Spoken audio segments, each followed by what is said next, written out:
안녕하세요. 동성애 사랑인가 두 번째 강의 시간입니다. 지난 강의에서는 우리가 동성애 이슈 중에서 문화를 다뤄봤습니다. 여러분 어떻게 생각합니까? 동성애 문화입니까? 아닙니까? 우리가 그리스도인이 한 가지 어떤 문제가 발생됐을 때 가장 먼저 생각해야 될 것은 이 문제를 성경에서 어떻게 이야기하고 있느냐, 이런 걸 생각해야 됩니다. 내 생각과 다릅니다. 또 세상이 무엇이라고 말하든지 그거는 중요하지 않습니다.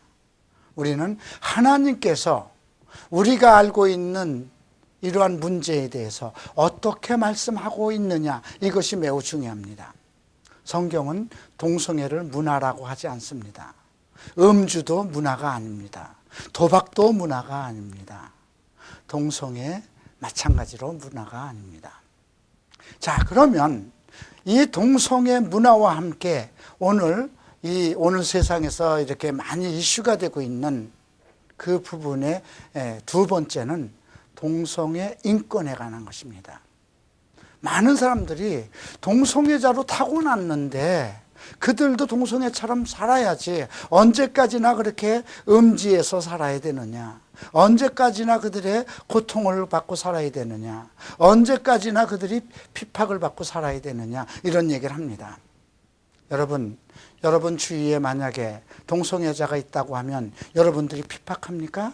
그를 무시합니까? 그를 질시합니까? 우리는 그런 시대에 살지 않습니다. 저는 나이가 60이 넘었습니다. 그리고 43살, 43년 동안을 저는 동성애자로 살았습니다. 30살에 예수를 믿어서 신학을 하면서 한 교회를 섬겼습니다. 나는 그 당시에도 커밍아웃 했고 많은 사람들이 내가 동성애자인 것을 알았습니다. 그러나 그 어떤 사람도 나를 핍박하지 않았습니다. 모든 크리스찬들이 나에 대해서 관심을 가지고 있었고 기도해 주었습니다. 내 인권을 존중해 줬습니다. 나의 아픔을 이해해 줬습니다. 그래서 아마 저는 그러한 기도와 그러한 염려와 배려와 그러한 사랑에 힘입어서 오늘날 목회자가 되지 않았나, 그렇게 생각을 합니다.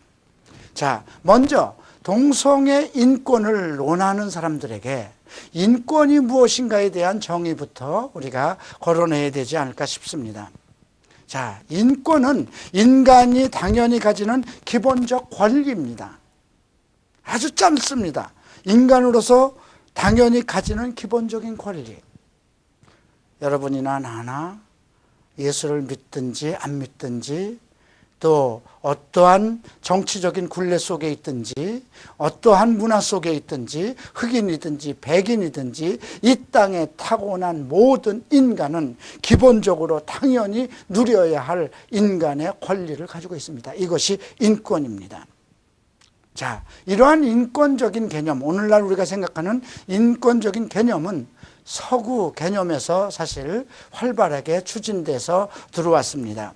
자, 인권 개념에는 그러나 몇 가지 우리가 지켜야 할 그런 특징이 있습니다. 먼저 보편성입니다. 모든 장소와 모든 인간은 평등하게 향유해야 하는 그런 권리를 가지고 있지만 나는 특권을 가져야 된다, 그것과 그런 것에선 배제되어야 됩니다. 그러니까 인권이라는 것은 모든 보편성이 주어져야 됩니다. 저쪽에 있는 사람이든 한국에 있는 사람이든 일본에 있는 사람이든 여자든 남자든 성경은 헬라인이나 유대인이나 하나님 안에서 평등하다고 합니다. 그러니까 성경에서도 우리의 인권을 완벽하게, 완전하게 보장하고 있는 것입니다. 또 하나 이제 상호 의존성을 얘기하고 싶은데요. 특수한 입장이나 개인이나 집단의 권리는 타인의 권리 또는 공동의 이익에 의해서 좀 제한받을 수 있습니다.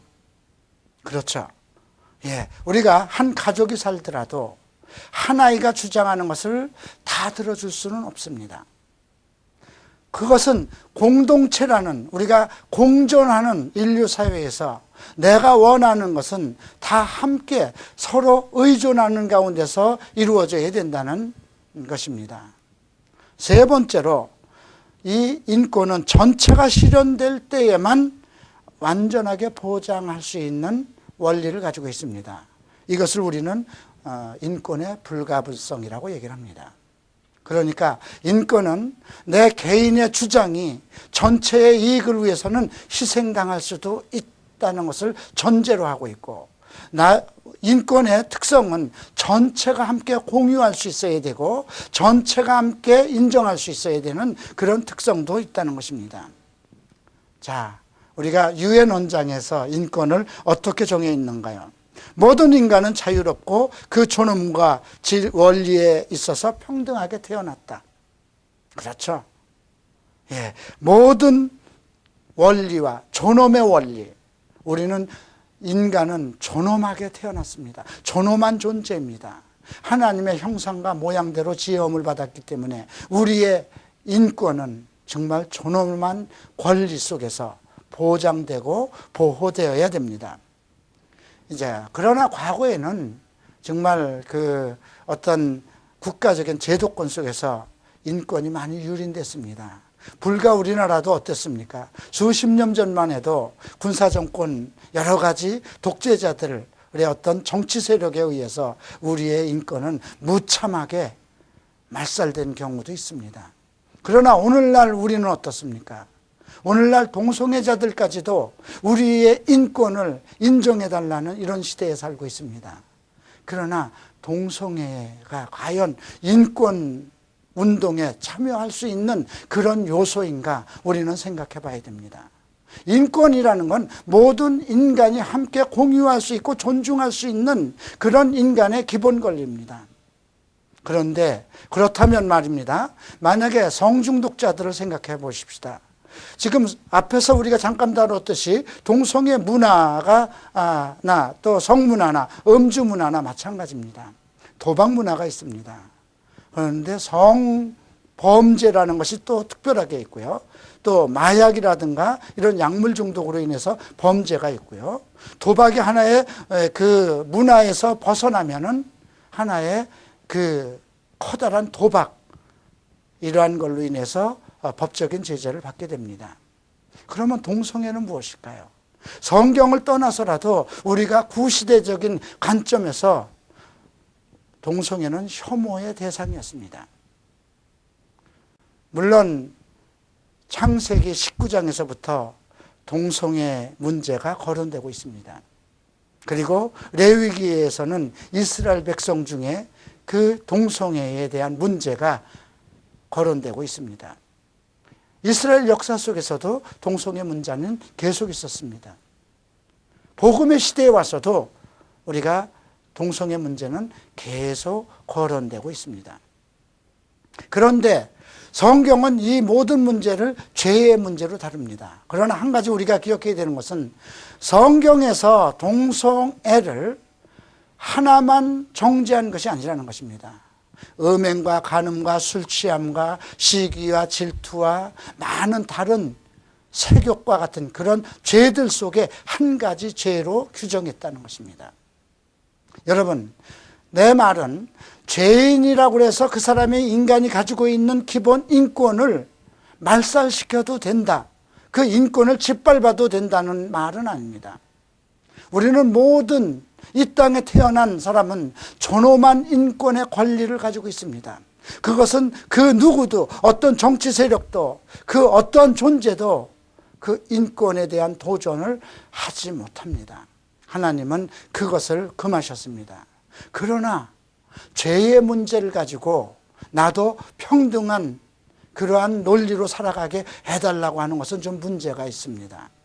만약에 이 동성애 문제가 하나의 문화의 차원에서 달라지는 것을 벗어나서 하나의 인권적인 차원에서 해결돼 나간다면 어떻게 될까요? 다음에 모든 이제 그 세상에서의 범죄라고 칭해지는 여러 가지 성적인 문제들, 이런 문제도 다 불거나오지 않겠습니까? 인권이라는 것은 우리가 공동체에서 함께 공존하는 사람들이 함께 향유할 수 있고 지켜져 가야 되는 그러한 권리입니다. 자, 그런데 동성애자들이 원하는 그런 인권에 대한 것, 이런 것은 여러분 이제 앞으로 우리가 성정치 중에서 한번 깊게 다루어 볼 것입니다만, 이 동성애 인권에 대해서는 우리가 이 문제를 동성애자의 인권으로 다룰 것이냐, 아니면 동성애 그 자체를 하나의 인권 차원에서 생각해야 될 것이냐, 그렇게 양분해서 생각해 볼 필요가 있습니다. 어떤 사람이 동성애자라고 하십시다. 내 자녀 중에 하나가 동성애 성향을 가지고 있다고 하십시다. 그러나 그 아이가 가져야 되는, 한 인간으로서 누려야 되는 모든 기본 권리는 우리가 인간의 존엄성에 의해서 존중되어야 됩니다. 그러나 우리가 내가 이 동성애 성향을 다른 이성애자들과 똑같은 위치에서 향유하게 해달라는 문제는 다른 문제입니다. 동성애 행위 자체는 죄의 문제이기 때문에 그렇습니다.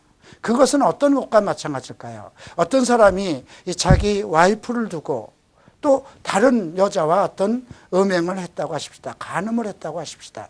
이것을 법적으로 동등한 위치에 인정해달라는 것과 마찬가지입니다. 만약에 그렇게 된다면 일부 일처제라는 제도는 없어지게 되죠. 여러분, 동성애자의 인권은 우리가 그 사람이 온전히 하나님 앞에서 자기의 의지든 어떠한 방법을 통해서든 그것을 극복하고 온전히 정상적인 한 사람으로 회복되는 것이 동성애에 바라는 가장 완전하고 또 우리가 소망하는 인권이 됩니다. 인권 회복이죠. 죄의 문제에서 벗어나는 것이 인권 회복이라는 것입니다. 원래 우리는 죄로부터 출발했습니다. 우리는 죄인에서 예수를 믿어서 의인이 된 사람들입니다. 용서함을 받은 의인입니다. 우리의 인권은 처음부터 태어났을 때부터 하나님께서 존엄한 인권을 허락하여 주셨지만 그리스도인의 인권은 예수 그리스도 안에 있습니다. 예수 그리스도 안에 있다는 것은 죄로부터 벗어서 의인의 인권, 인격을 가지고 있다는 것입니다. 그래서 인권은 인격과 그 사람의 인격과 동등한 어떤 그러한 선상에 있다고 생각해야 될 것입니다. 저는 오랜 동안 동성애자로서 정말 거침없이 그렇게 살아왔습니다. 그 누구도 나를 손가락질을 하는 사람이 없었습니다. 물론 뒤에서 수근수근대고 왜 저렇게 살까 그런 사람은 있었을런가 모르겠지만 아무도 나의 인권을 짓밟은 사람이 없습니다. 내가 지금 60이 넘었는데 내가 동성애자로 살던 30대에도 동성애자들의 기본 인권은 허락되었던 것입니다. 그러나 우리가 이 인권을 논하건대 그들이 지금 동성애자들이 인권을 요구하는 것은 기본적인 요구가 아니라 동성애 행위 자체를 인정해달라는 것입니다. 여러분, 간음을 인정해야 되겠습니까? 음행을 인정해야 되겠습니까? 더러운 인간이 행하지 말아야 할 악한 일들을 행해야 되겠습니까? 아닙니다. 이런 것을 벗고 그리고 의로운 진리 가운데로 하나님의 백성, 하나님의 계획대로 돌아오는 것, 그 자체가 온전한 인권 회복이고 그것이 인간으로서 하나님으로부터 또 모든 사람으로부터 칭송을 받을 수 있는 인권이라고 생각합니다. 여러분 주위에 많은 동성애자들이 있을 줄 압니다. 여러분들은 그들을 상담할 준비를 하셔야 됩니다. 먼저 그들을 대할 때 그냥 그들을 한 사람으로서 대하십시오. 하나님도 우리가 예수를 믿기 전에 우리 이 땅에서 살아가야 할 한 사람으로서 존중하셨습니다. 그래서 동성애자들을 대할 때 우리가 제일 먼저 해야 될 것은 하나님께서 창조하신 한 사람으로 그대로 그를 인정하고 받아들이는 것입니다. 그러나 죄에 대한 문제는 우리가 성경적으로 다루어야 된다는 것입니다. 그가 동성애자인 것은 하나님의 뜻이 아니고 악한 영들의 역사 속에서 자기의 마음과 생각과 모든 육체의 습성이 빼앗긴 것입니다. 그러므로 우리는 동성애자들을 대할 때 무한한 사랑과 그리고 포용력을 가지고 대해야 됩니다. 그래서 그들의 인권이, 그들의 인격이 완전히 하나님 안에서 회복되고 이제 하나님의 사람으로서 이 땅의 최고의 그 존엄한 인격을 가진 사람으로서 존중을 받는 그러한 사람으로 변화시키도록 노력해야 될 것입니다. 오늘은 2강에서 동성애 인권을 다뤘습니다. 다음에는 3강에서 동성애와 정치에 대해서 다뤄보겠습니다. 감사합니다.